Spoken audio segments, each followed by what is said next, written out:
নবী আসবে না, আর পৃথিবী থেকে আল্লাহর পক্ষ থেকে কোনো দলিলও আসবে না, কোনো ওহী আসবে না। একটু জোরে বলা যাবে না সুবহানাল্লাহ। আবার নবীকে শেষ নবী করে, খতামুন নবী করে, ইন করে পৃথিবীতে মহান আল্লাহ সুবহানাহু তাআলা তিনি পাঠিয়ে দিয়েছেন, প্রেরণ করেছেন। আল্লাহর রাসূলের পরে পৃথিবীতে আর কোন নবী রাসূল পয়গম্বর, কোন প্রফেট আসবে না, আর কোন দিনের কথা বলবে না, কোন মেসেঞ্জার আর দেবে না। আল্লাহর নবী যে মেসেঞ্জার দিয়ে গিয়েছেন ওটাই হলো শেষ মেসেঞ্জার, ওটাই হলো সিলমোহরকৃত মেসেঞ্জার। আর আল্লাহ পাক রব্বুল আলামিন যে কোরআনের আয়াত অবতীর্ণ করেছে 632 খ্রিস্টাব্দে করে, কোরআন শরীফকে একত্রিত করেছে। জামিয়ে কোরআন ওয়ান উসমান ইবনে আফফান রাদিয়াল্লাহু তাআলা আনহু, ইসলামিক পিরিয়ডের তৃতীয় খলিফা, যার নাম হলো জুন্নুরাইন উসমান গনি রাদিয়াল্লাহু তাআলা আনহু। বিশ্বনবী হাবিবুল্লাহ দয়ার নবী রাসূলুল্লাহ ইন্তেকাল করলেন 632 খ্রিস্টাব্দে। তারপরে ইসলামিক জাহানের প্রথম খলিফা আমার নবীজির সাথী সাইয়্যিদিনা আবু বকর সিদ্দিক রাদিয়াল্লাহু তাআলা আনহু, তিনি 2 বছর খেলাফত চালিয়ে গিয়েছেন 632 থেকে 634। বিশ্বনবীর প্রাণপ্রিয় খলিফা সাইয়্যিদিনা আবু বকর ইবনে আবু কুহাফা রাদিয়াল্লাহু তাআলা আনহু ইন্তেকাল করার পরে বিশ্বনবী প্রিয় নবী হাবিবুল্লাহ দয়ার নবী হযরত ওমর ইবনুল খাত্তাব সম্পর্কে তিনি বলেছেন, আনা খাতাবান নাবিয়্যিন লা নাবিয়্যা বাদি ওয়া রাসূলিহি, আমি বিশ্বনবী, আমার পরে কোন নবী এবং রাসূল আসবে না। লাকিন লাকানা ওমর, যদি পৃথিবীতে কোন নবী রাসূল পয়গম্বর আসতেন লাকানা ওমর, অবশ্যই অবশ্যই ইসলামিক পিরিয়ডের দ্বিতীয় খলিফা খাত্তাবের পুত্র হযরত ওমর ইবনুল খাত্তাব নবী হয়ে আসতেন। একটু জোরে বলা যাবে না সুবহানাল্লাহ। ইসলামিক জাহানের ইসলামিক পিরিয়ডের দ্বিতীয় খলিফা হযরত ওমর ইবনুল খাত্তাব রাদিয়াল্লাহু তাআলা আনহু, তিনি শাসন কার্য হাতে তুলে নিলেন। তিনি 10 বছর শাসন পরিচালনা করে গিয়েছেন। তাহলে 634 থেকে 644 খ্রিস্টাব্দে পর্যন্ত ইসলামিক পিরিয়ডের দ্বিতীয় খলিফা হযরত ওমর রাদিয়াল্লাহু তাআলা খেলাফত চালিয়ে গিয়েছেন। তারপরে হলো ইসলামিক জাহানের তৃতীয় খলিফা ওয়ান উসমান ইবনে আফফান রাদিয়াল্লাহু তাআলা আনহু, হযরত আফফানের বেটা উসমান রাদিয়াল্লাহু তাআলা আনহু, আমার নবীজি যাকে জুন্নুরাইন উপাধি দিয়েছিল, নবীজির দুইটি বেটির সাথে উসমানের সাথে বিয়ে দিয়েছিলেন, তাই বিশ্বনবী হাবিবুল্লাহ তাকে জুন্নুরাইন উপাধি দিয়েছিল। দুই জ্যোতির নারী, 2 নারীর জ্যোতি বলে আখ্যায়িত করেছিলেন, লাকাব দিয়েছিলেন। সেই উসমান গনি রাদিয়াল্লাহু তাআলা আনহুর পিরিয়ডে তিনি কোরআন শরীফের পাণ্ডুলিপিগুলো তিনি একত্রিত করে জামিয়া করেছেন, তাই ওয়ান উসমান ইবনে আফফান রাদিয়াল্লাহু আলা জামিউল কুরআন ওয়ান উসমান ইবনে আফফান রাদিয়াল্লাহু তাআলা আনহু, উসমান ইবনে আফফানকে জামিয়া কোরআন বলা হয়। বিশ্বনবী হাবিবুল্লাহ ইন্তেকাল করলেন, হযরত আবু বকর ইন্তেকাল করলেন, হযরত ওমর ইন্তেকাল করলেন, জুন্নুরাইন উসমান গনি তৃতীয় খলিফা হযরত উসমান গনি রাদিয়াল্লাহু তাআলা পিরিয়ডে কোরআন শরীফ একত্রিত করা হলো। আর আমাদের পশ্চিম বাংলার বিজেপির বিধায়ক মাথা মোটাও জানে না, বোঝে না, নাম তার অসীম কুমার সরকার, ও বলছে কোরআন শরীফ আব্দুল্লাহর বেটা মুহাম্মদ বদরের যুদ্ধে নাকি পুড়িয়ে ফেলেছে। একটু জোরে বলা যাবে না নাউজুবিল্লাহ? জোরে বলা যাবে নাউজুবিল্লাহ? তাহলে বদরের যুদ্ধ হলো 624, আর কোরআন শরীফের শেষ ওহী এসছে 632। 24 থেকে 32 কত বছর হয়? 32 থেকে 24 মাইনাস করলে 8 হয় না? কত হয়? 8 ইয়ার্স, 8 বছর। তাহলে অসীম কুমার সরকারের কথা অনুযায়ী তিনি বলছে বদরের যুদ্ধ মোহাম্মদ কোরআন পুড়িয়ে দিয়েছে। আল্লাহর পক্ষ থেকে যে কোরআন গারে হেরাতে অবতীর্ণ হয়েছিল ও কোরআন আর ছিল না, ও কোরআন আব্দুল্লাহর বেটা মোহাম্মদ নিজেই বদরের যুদ্ধ পুড়িয়ে ফেলেছে। তার রসুলের কাছে যে কোরআন এসছে শেষ আয়াত, কমপ্লিট মোকাম্মাল নিজামে হায়াত, সেটা হলো আল ইয়াউমা আকমালতু লাকুম দীনাকুম ওয়া আতমামতু আলাইকুম নি'মাতি ওয়া রাদিতু লাকুমুল ইসলামা দীনা। এই আয়াতটা অবতীর্ণ হয়েছে 632 খ্রিস্টাব্দে, তারও 8 বছর পরে। কিন্তু ও বলছে বদরের যুদ্ধ পুড়িয়ে ফেলা হোক। It is theory is wrong. তাহলে অসীম কুমার সরকারের কথাটা সত্য না মিথ্যা? সত্য না মিথ্যা? অসীম কুমার সরকার কেন বর্তমান বিজেপির একজন বিধায়িকা নাম তার অগ্নিমিত্রা পাল। সে বলেছে মাদ্রাসায় নাকি সন্ত্রাস তৈরি হয়, মাদ্রাসায় নাকি সন্ত্রাসের আঁকড়া দেওয়া হয়, মাদ্রাসায় নাকি ভালো আইপিএস তৈরি হয় না, মাদ্রাসায় নাকি WBCS হয় না, মাদ্রাসায় নাকি বিডিও তৈরি হয় না, মাদ্রাসায় পড়ে নাকি ডিএম তৈরি হয় না। অবভিয়াসলি অফকোর্স অগ্নিমিত্রা পাল জানে না মাদ্রাসায় পড়ে আইপিএস অফিসার হয়েছে, মাদ্রাসায় পড়ে WBCS অফিসার হয়েছে, মাদ্রাসায় পড়ে আপনার ভাইজান এক্সিকিউটিভ অফিসার হয়েছে, মাদ্রাসায় পড়ে বিডিও হয়েছে, মাদ্রাসায় পড়ে আইপিএস তৈরি হয়েছে। একটু চিল্লায় বলা যাবে সুবহানাল্লাহ। অগ্নিমিত্রা পাল যদি বলে মাদ্রাসায় যদি সন্ত্রাসের শিক্ষা দেওয়া হয়, সন্ত্রাসের আতুর ঘরের কারখানা তৈরি করা হয়, তাহলে সেই মাদ্রাসায় বর্তমান 2026 সালে আপনাদের চ্যালেঞ্জ করে বলছি 50% টিচার হলো হিন্দু টিচার। কত পার্সেন্ট বললাম? 50% টিচার। অথচ মাদ্রাসাগুলো রিজার্ভ করা হয়েছিল যে মুসলমানদের জন্য। All minorities whether based on religion or language shall have the right to establish and administer educational institution of their choice.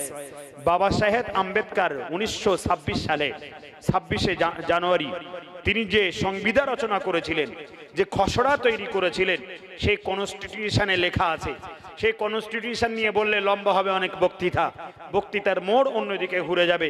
আমি শুধু প্রসঙ্গমূলক আপনাদের কাছে এখানে আসছি, যে মাদ্রাসা মুসলমানদের জন্য রিজার্ভ থাকবে, মুসলিম টিচার সেখানে নিয়োগ হবে, কিন্তু বর্তমানে দেখা যাচ্ছে 50% এর অধিক।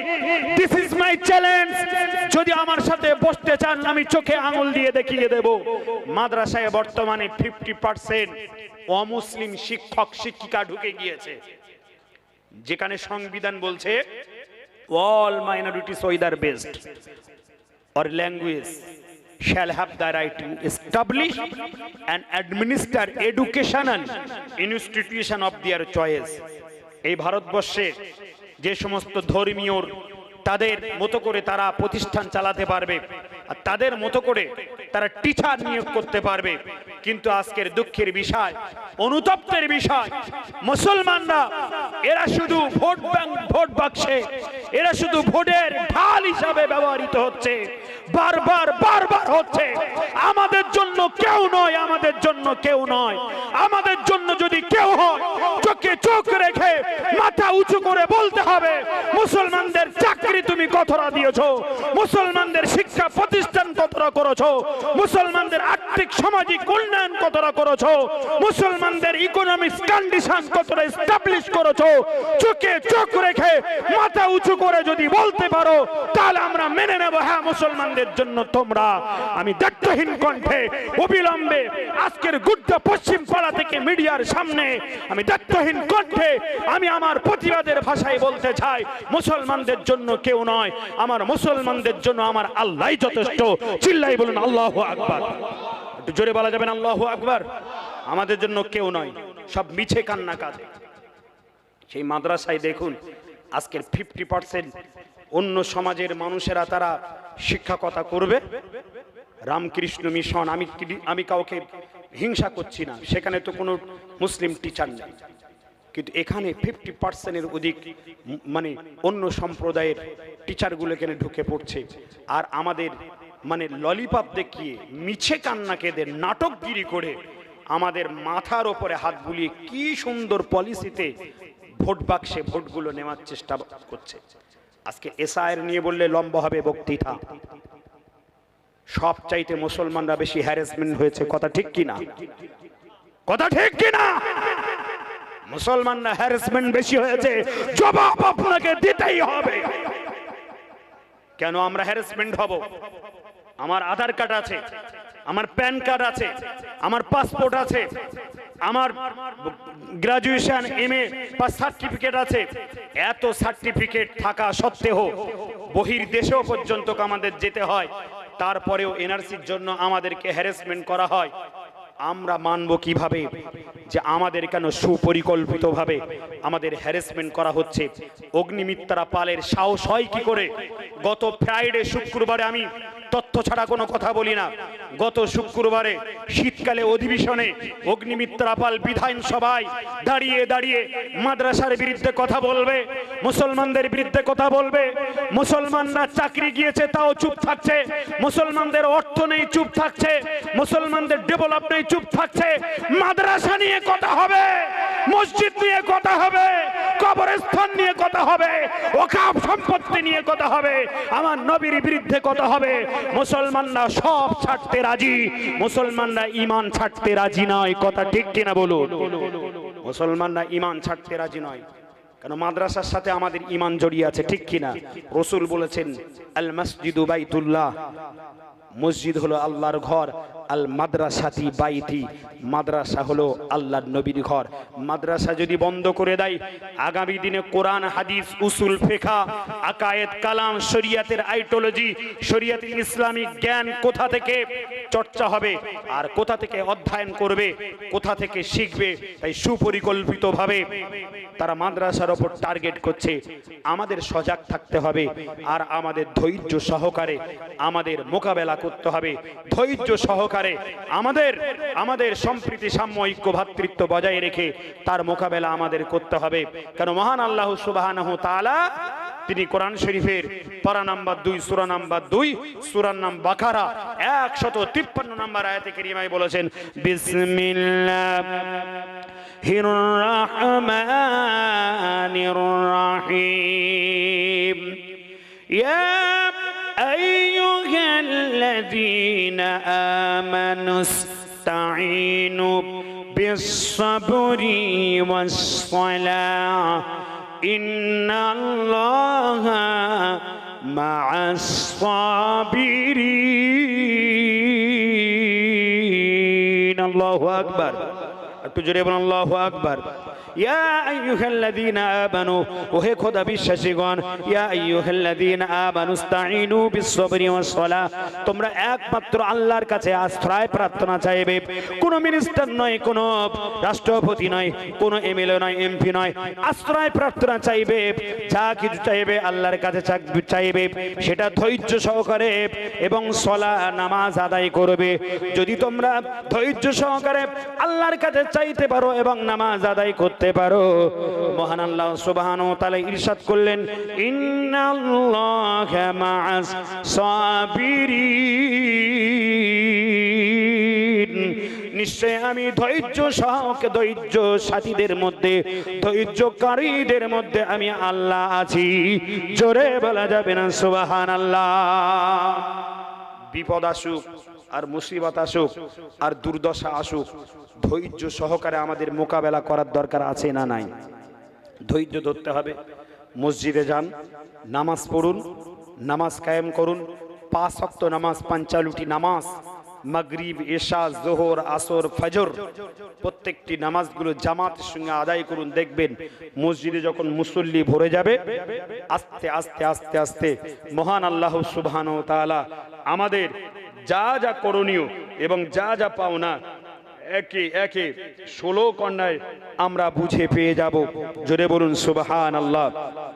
আমাদের পাপের এটা খেসারাত, ওমা আসাবাকুম মিন মুসিবাতিন ফাবিমা কাসাবাত আইদিকুম ওয়া ইয়াফু আন কাসীর।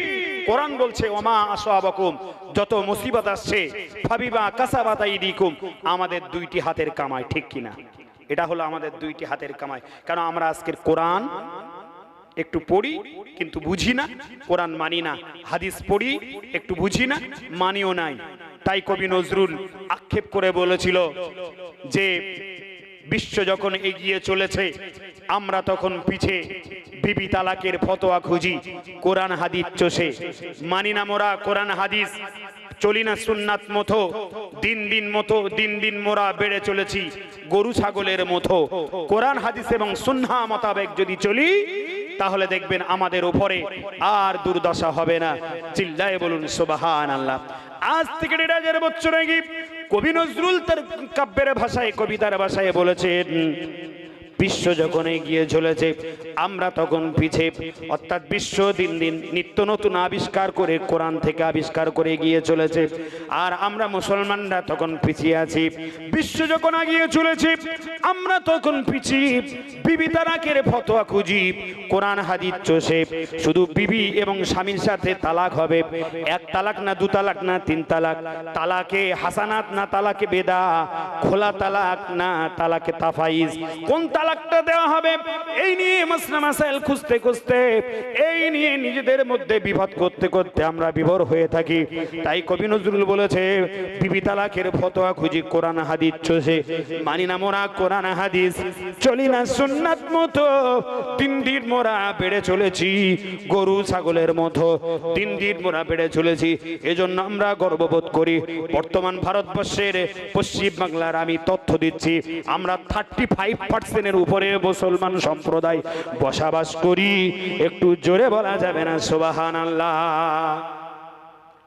সেই বলে সাপ খুঁড়তে গিয়ে কেউটে, বলে না কেঁচো খুঁড়তে গিয়ে কেউটে, এই এসআইআর করতে করতে একটা তথ্য মোটামুটি পাওয়া গেল যে 35% উপরে আমরা মুসলমানরা এখানে সংখ্যায় বসবাস করি পশ্চিম বাংলায়।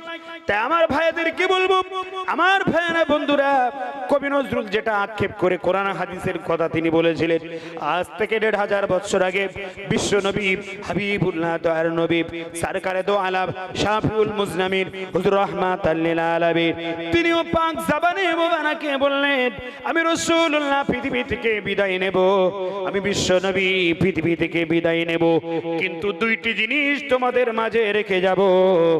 একটি হলো মা তারাকতুম ফি আমরাইনি লান তাদিল্লু মা তামাসসাকতুম বিহিমা কিতাবাল্লাহি ওয়া সুন্নাতি রাসূল। মা তারাকতুম ফিকুম আমরাইনি, হে পৃথিবীর মানুষ আমি দুইটি জিনিস তোমাদের কাছে আদেশিতভাবে তোমাদের কাছে রেখে যাব। একটা হলো কিতাবুল্লাহ, আল্লাহর কিতাব, আর একটা হলো সুন্নাতে রাসূল, রাসূলের সুন্নাত। এই দুইটি জিনিস যদি আমরা আঁকড়ে ধরতে পারি, দুইটি জিনিস যদি আমরা মেনে নিতে পারি, তাহলে পৃথিবীতে আমরা বিপদগ্রস্ত হব না, পৃথিবীতে আমাদের উপরে আর দুশ্চিন্তা আসবে না, পথে চলতে গিয়ে হোঁচট খাবো না, অন্য সম্প্রদায়ের কাছে অপদস্থ অপমানিত হব না, লাঞ্ছিত হব না, বঞ্চিত হব না, পদস্খলিত হব না।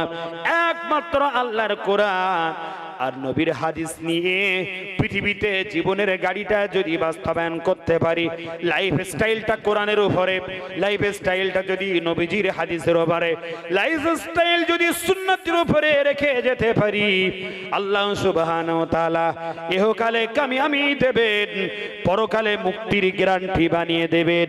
একটু জোরে বলা যাবে না সুবহানাল্লাহ? দুটি জিনিস রেখে যাব, একটা হলো আল কোরআনুল কারীম আর আরেকটা হলো হাদিস। আমি আপনাদেরকে একটু জিজ্ঞাসাবাদ করি, সেই বিশ্বনবীর রেখে যাবার কোরআন ও হাদিস আজও আছে না গেছে? আছে না গেছে? আছে তো নাকি? আপনাদের এই গুর্দা পশ্চিম মারার প্রত্যেকটা বাড়িতে যদি কোরআন শরীফ তালাশ করা হয়, প্রত্যেকটা বাড়িতে অন্তত পক্ষে পাওয়া যাবে। ছেলেরাও যদি কোরআন শরীফ না পড়ে, মেয়েরা অন্তত পড়ে। কেন এই শাবানের চাঁদ পড়েছে, শাবানের প্রথম থেকে আমার মায়েরা বইরা গুনগুন গুনগুন করে কোরআন তেলাওয়াত করে। কেন শাবানের চাঁদে বাবা মারা গিয়েছে, মা মারা গিয়েছে, দাদু দাদি, এক খতম কোরআন শরীফ দিতে হবে। আবার সামনে রমজানুল মুবারক মাস আসছে, মেয়েরা দেখবেন কোরআন পড়ায় একটু স্পিরিট এবং কোরআন পড়ায় একটু অনেকটা এগিয়ে, কিন্তু অনেক মেয়েরা সহিভাবে পড়ে, আবার অনেক মেয়েরা দেখবেন সহি হয় না তাদের কোরআন শরীফ পড়তে গিয়ে। তাই আমি আপনাদের কাছে অনুরোধ জানাবো, একটু সহিভাবে তারতিলের সঙ্গে কোরআন তেলাওয়াত করবেন। কারণ আল্লাহ পাক রব্বুল আলামিন কোরআন শরীফের মধ্যে লিপিবদ্ধ করেছেন, বিসমিল্লাহির রহমানির রহিম ওয়ারাত্তিলিল কুরআনা তারতিলা। তোমরা যখন কোরআন শরীফ তেলাওয়াত করবে, তোমরা যখন কোরআন পড়বে, তারতিলের সঙ্গে, তাসবিদের সঙ্গে, সহিভাবে মাখারিজের সঙ্গে কোরআন তেলাওয়াত করবে। যদি সহিভাবে মাখারিজের সঙ্গে কোরআন তেলাওয়াত করতে পারো, একটা অক্ষর পড়ার জন্য আল্লাহ সুবহানাহু ওয়া তাআলা তাহার বিনিময়ে আমলনামার ঝুড়িতে 10টি নেকি লিপিবদ্ধ করে দেবেন। জোরে বলুন সুবহানাল্লাহ। একটু জোরে বলা যাবে না সুবহানাল্লাহ? নারে তাকবীর। একটা অক্ষর পড়লে কটা নেকি? 10টা নেকি। সেই কোরআন শরীফ আমি যুবকদেরকে বলবো, প্রত্যেকদিন ফজরের নামাজের পরে অন্ততপক্ষে সূরা ইয়াসিন তেলাওয়াত করবে।